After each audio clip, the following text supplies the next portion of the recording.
Hello friends, welcome back to Supriya Tamil channel. இந்த லாக் போன வாரம் செவ்வாய்க்கிழமை எடுத்த லாக் இது. நாங்கள் ஒரு மேரேஜ் ரிசப்ஷன் தான் கிளம்பியிருக்கோம் ஃப்ரெண்ட்ஸ்.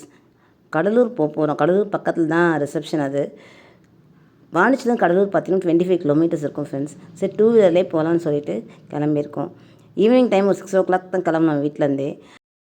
எங்கள் ஹஸ்பண்ட் கூட ஒர்க் பண்ணுற ஸ்டாஃபோட பொண்ணுக்கு தான் கல்யாணம், அதுக்கு தான் போயிட்டுருக்கோம். கொஞ்சம் லாங் ட்ராவல்ன்றதால வீட்டில் 6 o'clock முன்னாடியே கிளம்பிட்டோம். ஸ்கூல் விட்டு வந்து அப்படியே அரிபரியாக டீ கூட போடல, கிளம்பிட்டாருன்னு கிளம்பிட்டோம் ஃப்ரெண்ட்ஸ். நீங்கள் அந்த பெட்ரோல் பங்க்லேயே பார்த்துருப்பீங்க இவ்வளோ வெளிச்சம் இருந்துச்சுன்னு. இப்போ பாருங்கள் இருட்டிடுச்சு. இப்போ டீ கடை பார்த்துட்ருக்கோம். ஏதோ ஒரு நல்ல டீ கடையாக பார்த்து இறங்கி குடிச்சிட்டு போகலான்னு சொல்லிட்டு. பாண்டிச்சேரி, காரைக்கால், வேளாங்கண்ணி போகிற ஈசிஆர் பஸ்ஸில் இந்த ரூட்டில் தான் ஃப்ரெண்ட்ஸ் போகும். இதான் வழியே. ஈவன் சென்னையில் வர பஸ் கூட இந்த ரூட் தான் ஃபாலோ பண்ணி ஆகணும். அதனால் இந்த ரோடு எப்பயுமே பிஸியாக தான் இருக்கும். டீ கடை கண்டுபிடிச்சி அங்கே உட்காந்து டீயை குடிச்சிட்டு ரெஸ்ட் எடுத்துகிட்டு அங்கேருந்து கிளம்பிட்டோம். எங்கள் ட்ராவல் திருப்பி கண்டினியூ ஆச்சு. இந்த இடம்லாம் பாருங்கள் இவ்வளோ இருட்டாக இருக்கும். ஸ்ட்ரீட் லைட் கூட கிடையாது. ஒரு 7 கிலோமீட்டர்ஸ்குள்ளே இருக்கும் கடலூர் ரோடுக்கு. இப்போது இந்த ஏரியா பார்த்திங்கன்னா கன்னி கோயில் சொல்லுவாங்க ஃப்ரெண்ட்ஸ். இங்கே ஒரு ஃபேமஸான பச்சைவாழியம்மன் கோயில் இருக்குது.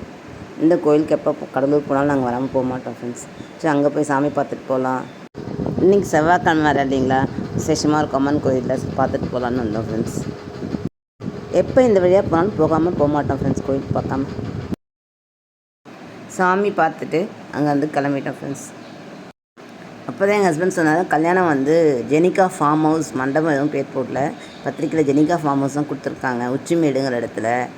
கடவுள் நம்ம உள்ளுக்குள்ளே போக வேணாம் டவுனுக்குள்ளேன்னு. ஆனால் ஜிமேப் போட்டு தான் போகணுன்னு சொல்லிவிட்டு இங்கேயே ஆன் பண்ணிவிடுவோம் ஃபோன்லன்னு சொல்லி பார்த்துட்டு இருந்தார். ஃபங்க்ஷனுக்கு கிளம்பிட்டேனே தவிர என் மைண்ட் ஃபுல்லாக வந்து எப்படா வீட்டுக்கு போகணுச்சு ஃப்ரெண்ட்ஸ். ஏன்னா மறுநாள் வந்து எல்லாேருக்கும் லஞ்ச் கட்டி கொடுத்துட்டு நானும் ஸ்கூலுக்கு கிளம்பி போகணும்.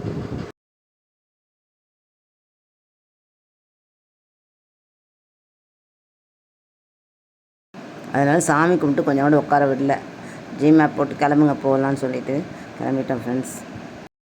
எப்படியோ ஒரு வழியாக வந்து ஒரு கிராமத்துக்குள்ளே பூந்து இந்த மண்டபத்தை கண்டுபிடிச்சி வந்துட்டோம் ஃப்ரெண்ட்ஸ். இது ஜெனிகா ஃபார்ம் ஹவுஸ் அப்படின்ற இடம். அது சுற்றி பார்த்திங்கன்னா நிலமாக தான் இருக்குது. நிலத்துக்கு நடுவில் இந்த மாதிரி வந்து இடம் செட் பண்ணி வச்சுருக்காங்க. தரையெல்லாம் சாதாரணமாக தான் இருக்குது. ஆனால் கோயில் இடம் பார்த்திங்கன்னா மண்டபம் வந்து நல்லா பெருசாக இருக்குது ஃப்ரெண்ட்ஸ்.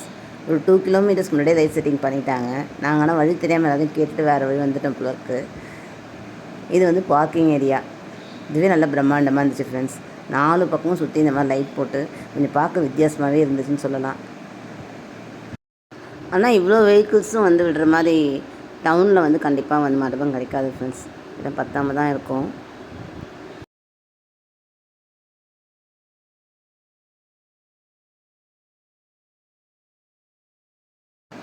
ஒரு வழியாக வண்டியை ட்ராப் பண்ணிவிட்டு மண்டபத்துக்குள்ளே போயிட்டோம் ஃப்ரெண்ட்ஸ். ஆனால் வரும்போதுலாம் ஒரே புலம்பல். நான் வழி வேறு மாறி வந்துட்டாரா, அது கொஞ்சம் பயமாகவே இருந்துச்சு வந்து சேரணுமேன்ட்டு. நல்ல லைட் செட்டிங் பண்ணியிருந்தாங்க வெளிச்சமாக விடுறதுக்கு, வண்டி விடுறதுக்கு. ஃபுல்லாகவே நீங்கள் பார்க்குறது எல்லாமே வந்து பார்க்கிங் ஏரியா தான். இதுவே ரொம்ப நல்லா இருந்துச்சு பார்க்குறதுக்கு. நடுவில் மண்டபத்தை சுற்றி 4 பக்கமும் வந்து லைட் செட்டிங் பண்ணி பார்க்கிங் ஏரியா விட்டுருந்தாங்க. ரிசப்ஷன் ஹால் என்ட்ரன்ஸ் வந்துட்டோம். இப்போ தான் பொண்ணு மாப்பிள்ளையை அழைச்சிட்டு உள்ளே போயிருப்பாங்க போல இருக்கு. இந்த கோயிலில் தான் அழைச்சிருப்பாங்கன்னு நினைக்கிறேன்.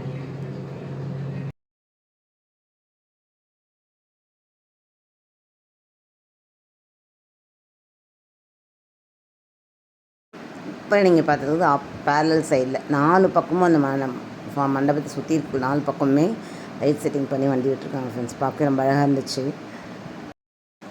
அந்த பார்க்கிங் ஏரியா பற்றி பேசிக்கிட்டே உள்ள ரிசப்ஷனுக்கு நுழைஞ்சிட்டேன் ஃப்ரெண்ட்ஸ். ரிசப்ஷன் ஹாலே பார்த்திங்கன்னா நல்லா பெருசாக பிரம்மாண்டமாக இருக்குது ஃப்ரெண்ட்ஸ். நிறைய சேர்ஸ் போட்டு வச்சுருந்தாங்க. நிறைய பேர் உட்காரலாம். அவங்கள பெரிய மண்டபமாக இருந்ததால் வந்து மக்கள் உட்காந்தது தெரியல. சரி, அப்போ தான் வந்து பொண்ணு மாப்பிள்ளை அழைச்சிருப்பாங்க இப்போ சம்பிரதாயம் பண்ணிகிட்டு இருந்தாங்க. அதனால் கொஞ்ச நேரம் வெயிட் பண்ணி கொடுக்கலான்னு சொல்லிட்டு உட்காந்துட்டோம் ஃப்ரெண்ட்ஸ்.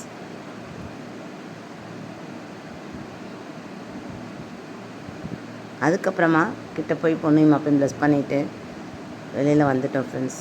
அதே மாதிரி சாப்பாடு பார்த்திங்கனாலும் பக்கத்துலேயே வந்து மேலே கீழே எங்கேயுமே போகலாம். பக்கத்துலேயே இடம் வந்து பெருசாக வச்சுருக்காங்க. அங்கே தான் ஃப்ரெண்ட்ஸ் போயிட்டுருக்கோம். ஒரு வித்தியாசமான அனுபவமாக இருந்துச்சு மேரேஜ் போகிறதும் வந்து.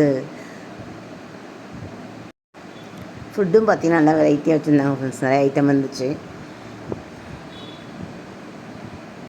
இப்போ தான் நாங்கள் பேசிக்கிட்டோம், டவுன்லாம் இந்த மண்டபம் இருந்துச்சா பயங்கர ரேட் போகும், கொஞ்சம் தள்ளி இருக்கிறதால வந்து நிறைய கூட்டம் சேர்க்குறோம், கொஞ்சம் அமௌண்ட் கம்மியாகும் அப்படின்னு. அது உண்மை தான் ஃப்ரெண்ட்ஸ். நல்ல கூட்டம் இன்னும் வந்து தெரியல. கொஞ்சம் கிராண்டாக நிறைய மக்கள் வர வச்சு பண்ணணுங்கிறவங்கன்னா கண்டிப்பாக இந்த இடத்துல பண்ணலாம். கொஞ்சம் டிரான்ஸ்போர்ட் ஃபெசிலிட்டி கம்மி, ரோட்லேருந்து உள்ளே நிச்சயமாக நடந்தெல்லாம் போக முடியாது ஃப்ரெண்ட்ஸ், எந்த ஆட்டோ ஃபெசிலிட்டியும் கிடையாது.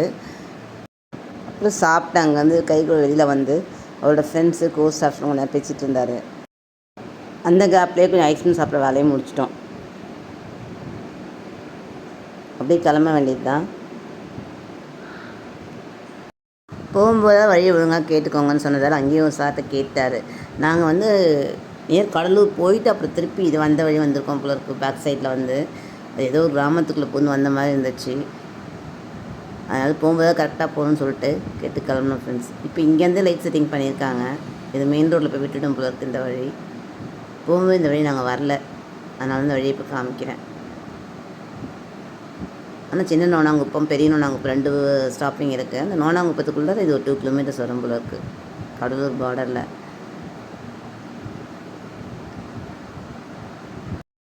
அந்த ஊருக்குள்ளேருந்து வந்து ஈஸியாக ஜாயின் பண்ணுற இடத்துக்கு வந்துவிட்டோம். அப்பா இப்போ தான் பயம் எல்லாம் திருப்தியாக இருந்துச்சு, சரி ரோடை பிடிச்சிட்டோம் அப்படிங்கிற மாதிரி. இப்போ நம்ம கிருமாம்பாக்கம் பக்கத்தில் வந்துட்டோங்கிறதால இன்னும் 20 மினிட்ஸில் வீட்டுக்கு போயிடலாம். ஆனால் இப்போ ரோட்டில் வந்து ஸ்ட்ரீட் லைட் கூட இல்லை, இருட்டாக இருக்குது இந்த ஏரியாலாம். இப்போயே டைம் பார்த்தீங்கன்னா நைட் மணி 10, எப்படின்னு ஒரு 20 மினிட்ஸ் ஆகும் நாங்கள் போகிறதுக்கு. அதுக்கப்புறம் காலை வேலை அசோசியேட் எழுந்து பார்க்க வேண்டியதான் ஃப்ரெண்ட்ஸ். இன்னைய டே இப்படி கொஞ்சம் அறிபறியாக தான் ஃப்ரெண்ட்ஸ் எங்களுக்கு போச்சு. அவ்வளோதான் ஃப்ரெண்ட்ஸ். இந்த வீடியோ உங்களுக்கு பிடிச்சிருந்தா லைக் பண்ணுங்கள், ஷேர் பண்ணுங்கள், கமெண்ட் பண்ணுங்கள். மறக்காமல் சுப்ரியா தமிழ் சேனல் சப்ஸ்கிரைப் பண்ணிக்கோங்க ஃப்ரெண்ட்ஸ். அடுத்து ஒரு வீடியோ சந்திக்கலாம். பாய், தேங்க்ஸ் ஃபார் வாட்சிங்.